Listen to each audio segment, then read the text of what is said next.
Friends, आज के video में पहले मैं आपको बताऊंगी कि हम एक सीढ़ी को इजीली कैसे कट कर सकते हैं। तो इसके दो तरीके हैं। सबसे पहले हम पानी उबाल लेंगे और उस पानी में हम सीढ़ी को 2-4 मिनट के लिए डुबोकर रख देंगे। जब वो सीढ़ी थोड़ी वार्म हो जाए तो उसको बाहर निकाल कर कपड़े से पोंछ लीजिए और ये देखिए आपकी सीढ़ी बिना क्रैक हुए इतनी इजीली पीसेस में कट जाएगी। तो ये सबसे इजी और मोस्ट इफ़ेक्टिव तरीका मुझे लगा, क्योंकि हम वार्म पानी अपने पास रख सकते हैं और सीढ़ी को बार बार में उसमें डिप कर सकते हैं जैसे जैसे हम उसे कट करते जाएं। तो सीढ़ी को इजीली कट करने का एक और तरीका है उसे फ्रीज़ करना।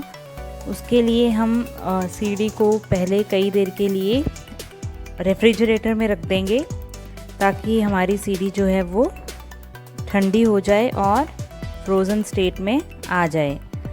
तो कुछ देर के बाद हम उस सीढ़ी को रेफ्रिजरेटर से बाहर निकाल देंगे। तो ये जो सीढ़ी हमारी ठंडी हो गई है, इस पे कुछ वेपर्स है, तो हम कपड़े की हेल्प से ये वेपर्स साफ़ कर लेंगे। साफ़ करने के बाद ये सीढ़ी भी कट करनी बहुत ही इजी और कंफर्टेबल हो जाएगी बिना किसी क्रैक के।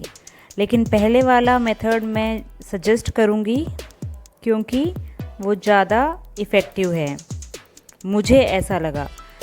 तो अगर हम इस सीढ़ी को किसी भी डिज़ाइन में कट करना चाहते हैं, स्टार शेप, मून शेप या किसी भी और शेप में, तो उसके लिए पहले हम सीढ़ी के ऊपर एक परमानेंट मार्कर की हेल्प से हमारा डिज़ायर्ड पैटर्न बना लेंगे, जिस भी डिज़ायर्ड पैटर्न में हमें इस सीढ़ी को कट करना है।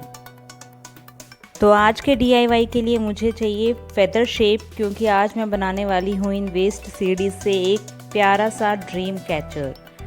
तो इस तरह से मैंने रैंडमली एक रफ स्केच फेदर का इस सीढ़ी के ऊपर ड्रॉ कर लिया। उसके बाद इसको मैंने वार्म वाटर में डिप करके रखा। क्योंकि ये परमानेंट मार्कर से ड्रॉ किया हुआ है तो पानी में रखने से भी ये मिटेगा नहीं। उसके बाद सीजर्स की हेल्प से इस तरह से मैंने उस पैटर्न को कट कर लिया। तो सीढ़ी को कट करना बहुत ही इजी हो गया, बिना किसी क्रैक के ये सीढ़ी इजीली कट कर पाई मैं। जैसे हम किसी भी कार्डबोर्ड या कार्ड शीट को कट करते हैं, उतना ही इजीली मैंने इस सीढ़ी को कट कर दिया। जैसे ही मुझे लगा कि थोड़ी सी हार्ड हो रही है तो मैंने फिर से 2 मिनट के लिए इसको पानी में डिप किया, वार्म वाटर में डिप किया, उसके बाद फिर से कट किया। तो इस तरह से इजीली मैंने ये जो फेदर का शेप है जो मुझे चाहिए था, इस शेप में मैंने कट कर लिया। और वार्म वाटर में डिप करने की वजह से इसके पीछे जो स्टिकर लगा हुआ था, इसको पील ऑफ करना भी बहुत ही इजी हो गया और ये इजीली पील ऑफ हो गया, क्योंकि इसकी जो ग्लू थी वो मेल्ट हो गई, जिससे ये पेपर जो है इजीली निकल गया। तो इस तरह से मैंने कई कटिंग्स फेदर शेप में कर ली, जो कि मुझे अपने ड्रीम कैचर को बनाने के लिए चाहिए थी। तो क्योंकि अब मेरी कटिंग्स रेडी है तो हम बढ़ते हैं अगले स्टेप की ओर। तो क्योंकि मुझे ड्रीम कैचर बनाना है तो इसके लिए मुझे कुछ चाहिए कि मैं इन फेदर्स को किसी बेस पे हैंग करूँगी। हैंग करने के लिए मुझे इनके अंदर होल्स करने थे। तो इस तरह से मैंने एक पेचकस जो था मेरे पास, स्क्रू ड्राइवर पतला सा, उसको गर्म किया और उसकी हेल्प से मैंने हर फेदर के अंदर इस तरह से होल्स कर लिए। तो ये देखिए बहुत ईजीली इन सब में होल होकर ये सारे फेदर मेरे रेडी हो गए।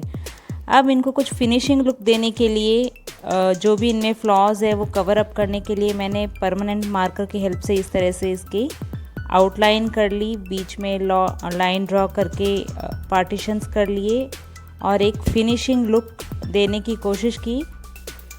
तो ये इस तरह से लाइंस ड्रॉ करके पैटर्न्स के साथ मेरे सारी कटिंग्स या फेदर्स रेडी हो गए। अपने ड्रीम कैचर को और सुंदर बनाने के लिए मैंने एक थ्रेड लिए हैं, इस तरह से लंबा थ्रेड। इसको मैं बाद में पीसेस में कट कर लूँगी अपनी लेंथ रिक्वायरमेंट के अकॉर्डिंग। और ये कुछ पुरानी राखियाँ रखी हुई थी मेरे पास, जिनके मोती मैंने निकाल कर इकट्ठे कर लिए हैं, क्योंकि ये क्राफ्ट में काम आ जाते हैं और ये कलरफुल मोती बहुत ही सुंदर लगते हैं। और कुछ वाइट मोती भी मेरे पास रखे हुए थे, तो ये सारे मोती मैंने लिए हैं अपने ड्रीम कैचर को डेकोरेट करने के लिए। और ये जो ब्लू कलर की स्ट्रिंग है, ये भी थोड़ी सी बची हुई थी मेरे पास, तो इस स्ट्रिंग की हेल्प से मैं अपना ड्रीम कैचर तैयार करूँगी। तो मैंने एक और सीढ़ी ली और उसी तरीके से स्क्रू ड्राइवर को गर्म करके इसमें 6 होल कर लिए, 5 नीचे की तरफ और एक मैंने किया है ऊपर, जिससे इसको हैंग करना इजी हो जाएगा। अब इस थ्रेड को मैं अनइक्वल 5 साइज़ में कट करूँगी, 2 छोटे, 2 उससे बड़े और एक सबसे बड़ा लेंथ लेकर, और इन होल्स के अंदर से पास करके मैं इनको टाई कर लूँगी। सेम वे जो ऊपर वाला होल है उसमें भी मैं अपनी स्ट्रिंग टाई करूँगी, जिसकी हेल्प से मैं इसे ईज़िली किसी भी नेल पे, दीवार पे टंगा सकती हूँ। तो इस तरह से इन होल्स के थ्रू पास करके मैंने ये सारी स्ट्रिंग्स जो है अपने डिज़ायर्ड लेंथ के अकॉर्डिंग कट करके बांध ली। तो ये देखिए, ऐसे स्ट्रिंग्स मेरी बंधकर तैयार हो गई है। अब मुझे ये सीढ़ी का जो सेंटर वाला पार्ट है इसे कवर करना है, ताकि ये सीढ़ी वाली लुक ना आए। तो इसके लिए मेरे पास एक राउंड थोड़ा सा बिग साइज़ का ग्लास रखा हुआ था, डेकोरेटिव ग्लास। तो इस ग्लास को मैं इस सीढ़ी के सेंटर में चिपका दूंगी। तो चिपकने के बाद ये देखिए, ये ग्लास बिल्कुल इस सीढ़ी के साथ जा रहा है, क्योंकि ये सीढ़ी भी शाइनिंग है और ग्लास भी, तो ये बहुत ही अच्छा लग रहा है। अब मैंने मोती की जो मेरे पास स्टिकर्स थे उनकी हेल्प से इस तरह से इस सीढ़ी को डेकोरेट कर लिया आउटर सर्कल में, और इस ग्लास के अराउंड मैंने ये स्टिकर इस तरह से गोलाई में चिपका दिए। तो क्योंकि मैं नीचे स्ट्रिंग्स भी वाइट मोती से डेकोरेट करने वाली हूँ, तो इसीलिए मैंने ऊपर वाली सीढ़ी को भी वाइट मोतियों से ही डेकोरेट किया, ताकि एक थीम नज़र आए इस ड्रीम कैचर में। तो ये मेरा ऊपर का हिस्सा बनकर बिल्कुल तैयार है। तो अब ये जो स्ट्रिंग्स हैं इनके अंदर मैंने मोती पिरोने शुरू किए, और मोती पिरोने के बाद मैंने जो फेदर्स कट किए थे उनको भी इन स्ट्रिंग की हेल्प से टाई कर लूँगी।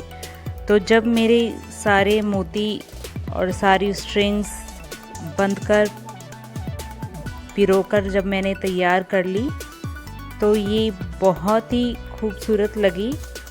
और इस तरह से मैंने पहले कलरफुल मोती, फिर वाइट, फिर एक गोल्डन, फिर 2 वाइट मोती पिरोए, और ये देखिए मेरी सारी स्ट्रिंग्स हो गई है तैयार। तो मैंने इस तरह से उस सीढ़ी के कटिंग फेदर्स भी इसके टाई कर लिए। तो ये 5 स्ट्रिंग्स मैंने रेडी कर ली। तो अब देखिए इसकी लुक।